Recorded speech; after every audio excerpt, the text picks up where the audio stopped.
Поради сложеноста, но и борбата за спасување на живот кај најтешките пациенти, медицинските сестри кои работат на овие оддели побараа вработување на нов персонал.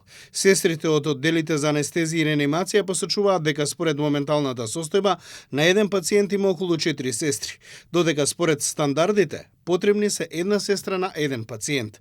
Според Јулијана Казанџиска, председателката на Сдруженијето на медицински сестри од анестезија и реанимација, потребни се веднаш услови за вработување на нов медицински кадар и вреднување на нивните стекнати знаења.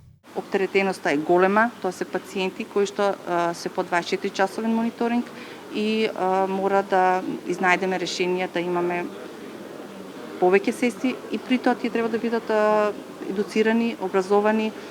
И морам да напоменам дека сестрите во интензивна анестезија мора да имаат и специализација за својата стручност.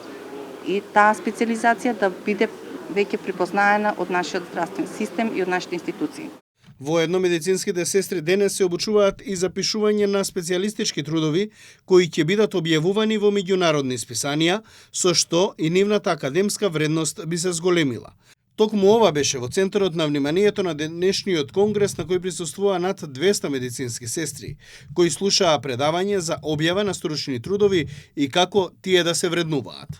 Тоа значи да медицинските сестри се вклучат својата практична искуство, да го преточат во научен труд и да го покажат да се публицира во некое светско списание.